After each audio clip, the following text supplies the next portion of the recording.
मैं सिर्फ एक बात बोलूँगी जो एज लॉयर मैं रोज कोर्ट में देखती हूँ और जो यहाँ मुझे लगा एक दर्द, एक टीस है जो भी भाई साहब ने भी अपनी बात कही उसमें।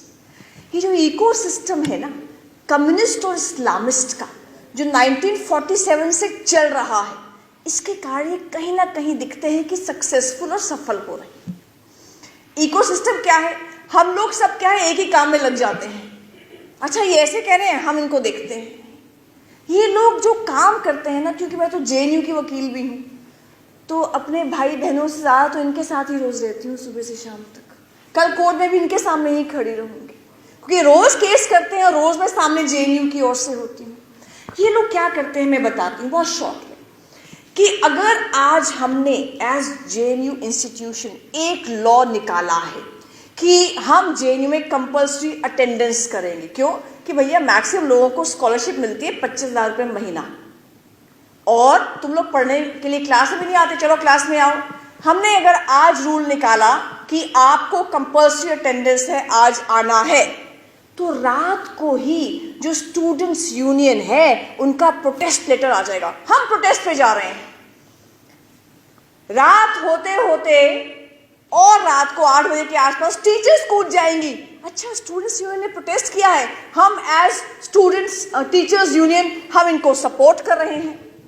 रातों रात इनकी पिटीशन बन जाती है, पूरा केस बन जाता है, लगभग 50, 60, 70, 100 पेजेस का पूरा केस बन के सुबह जो लोग हादिया केस में खड़े होते हैं, जो लोग ये ट्रिपल तलाक में खड़े होते हैं, मैं नाम नहीं लूंगी, आप सब समझदार हैं, वो लॉयर साहब खड़े हो जाते हैं, लॉर्डशिप इट्स अर्जेंट, आज ही सुना जाए ये केस। अर्जेंसी मेंशन करके सेम डे लंच से पहले केस लगवा लेते हैं, सेम डे। बाकी केस लगते हैं 3 दिन में, इनका लगता है सेम डे। केस लगता है तो हमें एक कॉपी सर्व होती है कि मोनिका जी ऐसे केस फाइल हुआ है, आप आइए। 1 बजे के आसपास केस लगा, हम लोग कोर्ट में गए, सामने जज साहब हैं, वहाँ वकील साहब खड़े हैं, यहाँ हम खड़े हैं, वो आर्ग्यूमेंट करना शुरू करते हैं। हम कहते हैं भाई कॉपी आपने अभी दी है, आप अब कम से कम 2 दिन दीजिए, हम इंस्ट्रक्शंस लेकर आएंगे। तो जज कहते हैं कि ठीक है आप इंस्ट्रक्शंस लेकर आइए, मैं कल दोबारा केस पोस्ट करती हूँ।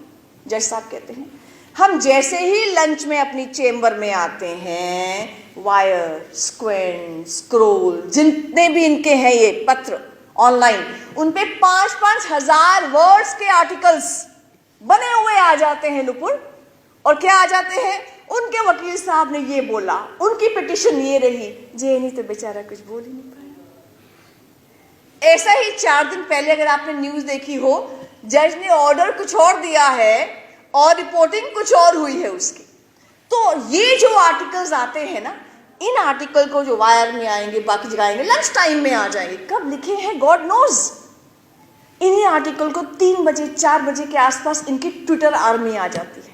आप देखिए कितनी आर्मीज एक के बाद हर कोई अपना अपना काम कर रहा है, कोई किसी के स्फीयर में नहीं आ रहा, इनकी ट्विटर आर्मी आ जाती है। ट्विटर आर्मी उस आर्टिकल को ट्रेंड करना शुरू कर देती है। वो वहां से वो को मियाँ खलीफा कौन कभी स्कूल नहीं गई होंगी, मुझे नहीं पता गई है कि नहीं गई है, वो उसके ऊपर रीट्वीट करने शुरू कर देती हैं and it becomes an international news. छोटी से छोटी घटना है लेकिन बैटन रेस है।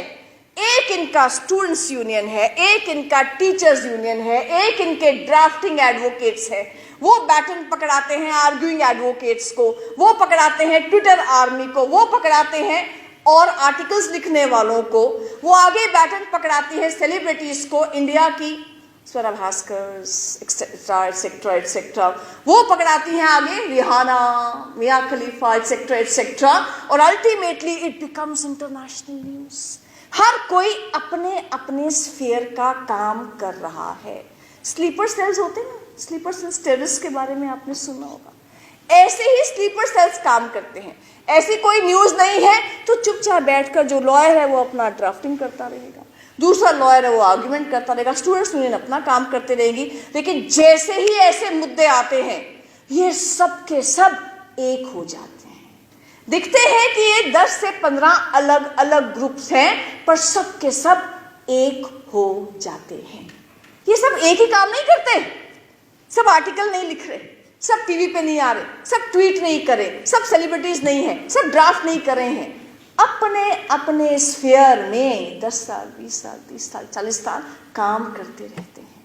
इसलिए मेरा मानना है, जितना मैं इनको देखती हूँ और समझती हूँ, कि हमारे जिम्मे जो काम आया है हम उसको अच्छा कर लें।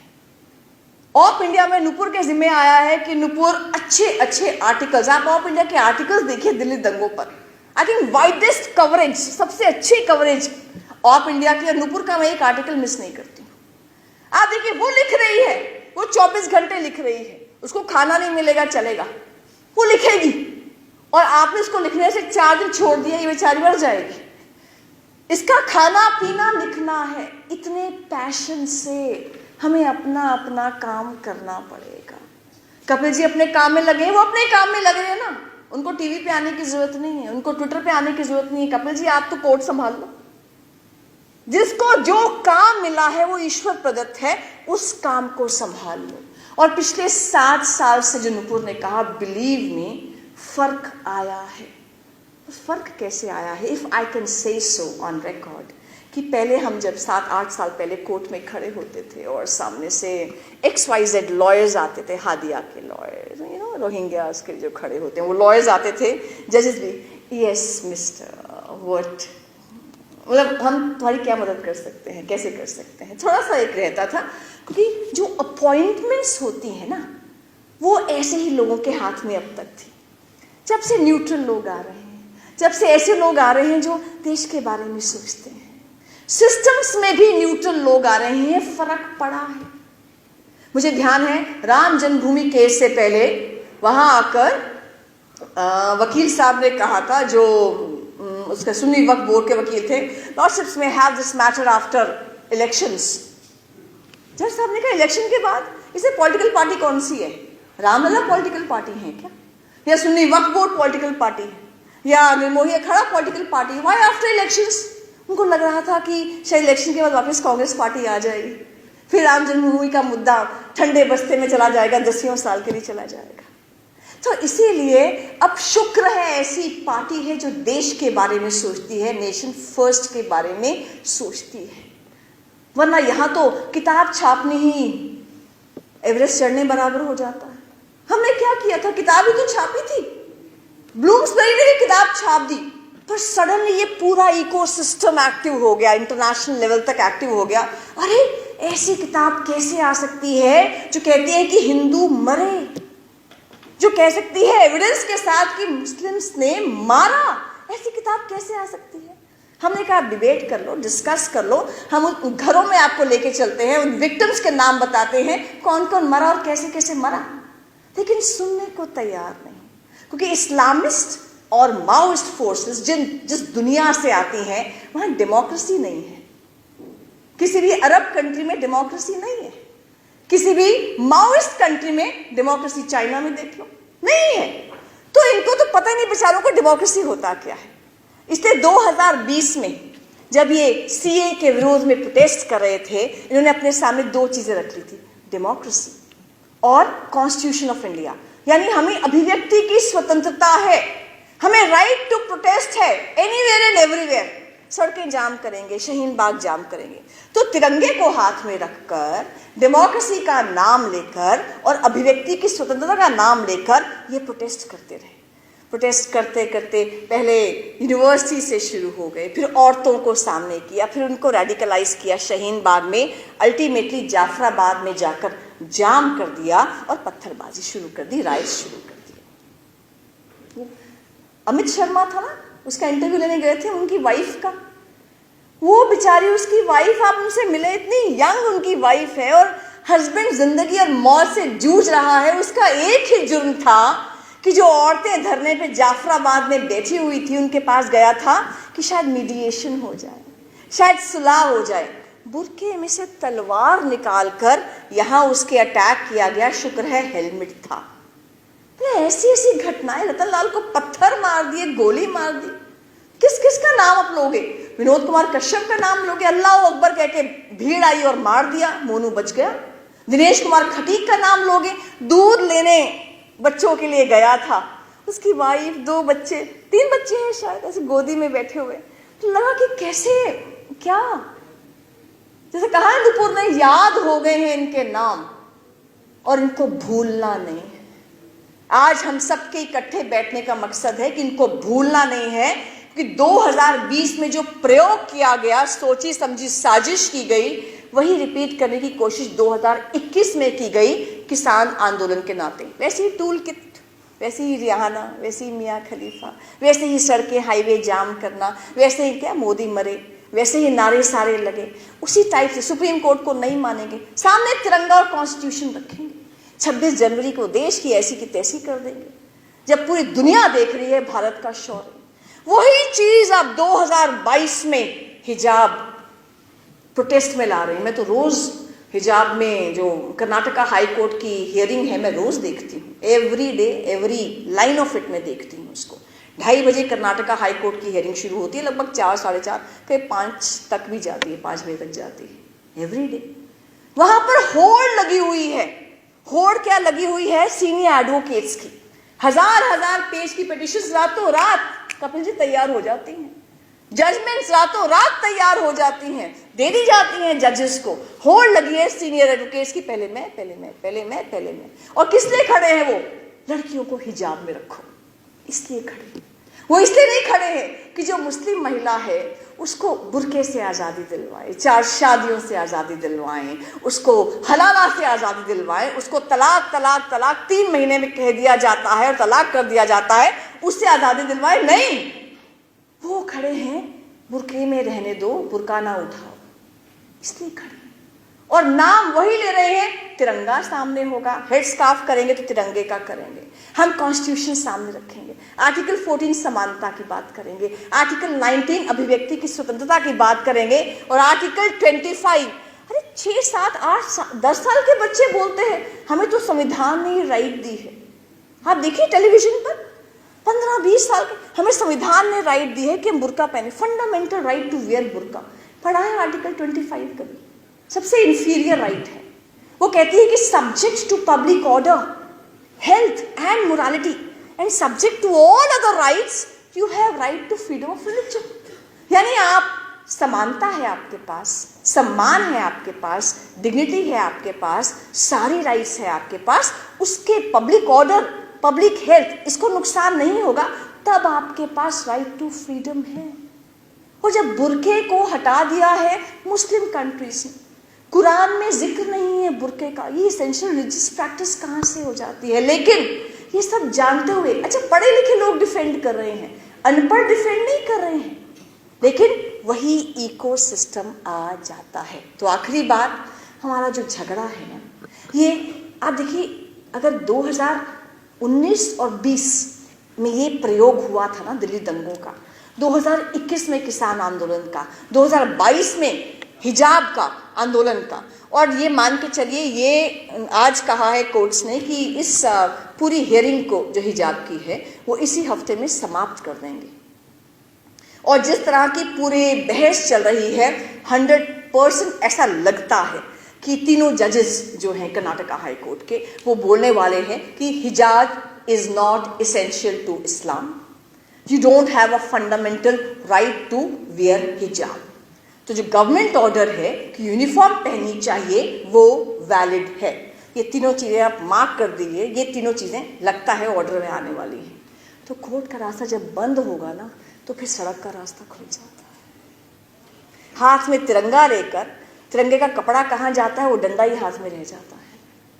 तो इसलिए हमें ध्यान रखना है, ये संयोग नहीं है, ये प्रयोग है, सोची समझी साजिश है, कभी आदमी औरत के नाम पर, कभी दलित ब्राह्मण के नाम पर, कभी हिंदू मुस्लिम के नाम पर। सोनाल जी ने कहा था ना, फॉल्ट लाइंस, दरारें हैं ना, उनको खाइयों में कन्वर्ट करना है।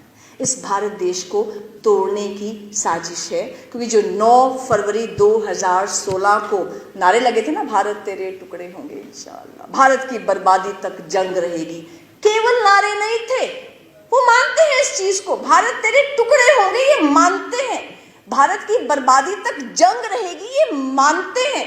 और हमने अपनी जो किताब है Delhi rights the untold story, पहले 3 चैप्टर्स में यही कहा है।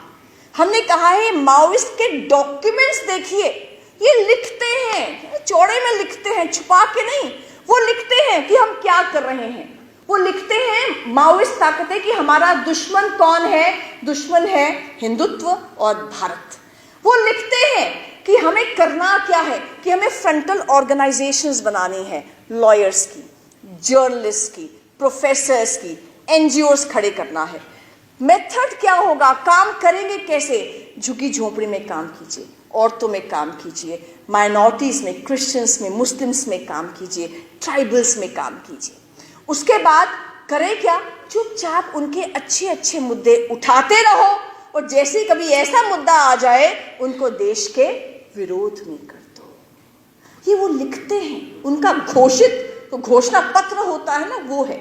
इसलिए हम सब सचेत रहे, क्योंकि 2024 में जब चुनाव है, इनको डर तो सोशल मीडिया नहीं आप लोगों से लगता है। आप लोगों को कंट्रोल नहीं कर पाते। आपकी जब उंगलियां चलती है ना, वो नुपुर की चलती है तो 5 लाख लोग उसका ट्वीट पढ़ते हैं, तो वो उंगलियां कंट्रोल नहीं कर पा रहे, सोशल मीडिया को कंट्रोल नहीं कर पा रहे, ना मोदी सरकार को कंट्रोल कर पा रहे हैं।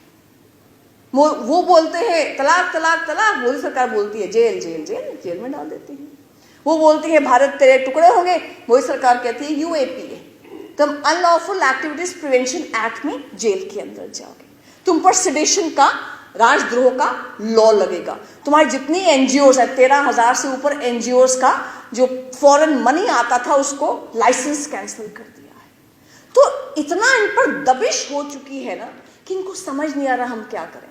तो इनका ये होता ना, आखिरी लड़ाई चल रही है कि 2024 में किसी प्रकार से भी राष्ट्रवादी सरकार दोबारा ना आ जाए। इसलिए आज आपको हिजाब दिख रहा है, कल को कुछ और दिखेगा, परसों कुछ और दिखेगा, ये तो चलता रहेगा। हम क्या कर सकते हैं, आखिरी बात तो यही कर सकते हैं, इस पूरे इकोसिस्टम में हमारी जो भूमिका है हम उसको अच्छे से करते रहें। हम एज जिया, हमें लगता है कि अवेयरनेस का काम होना चाहिए। तो इससे पिछले सैटरडे को, 4 दिन पहले, हमने यूनिफॉर्म सिविल कोड पर किया था, एक रिटायर्ड जज साहब को बुलाकर ऑनलाइन किया था। उसके एक सैटरडे पहले हमने हिजाब कंट्रोवर्सी पर किया था। हम लगातार कोशिश करते हैं इन मुद्दों पर लोगों को अवेयर करें। इसलिए ये बात कह के ख़त्म कि जो हमारा प्रयास हम करेंगे कि आज मैंने सूर्य से बस ज़रा यूं ही कहा, आपके साम्राज्य में इतना अंधेरा क्यों रहा, तम तमाकर वो दहाड़ा, मैं अकेला क्या करूं, तुम बेफिक्रों के लिए मैं भला कब तक लड़ूं, आकाश की आराधना के चक्रों में मत पड़ो, संग्राम यह घनघोर है, कुछ मैं लड़ूं कुछ तुम लड़ो। जय हिंद, जय भारत।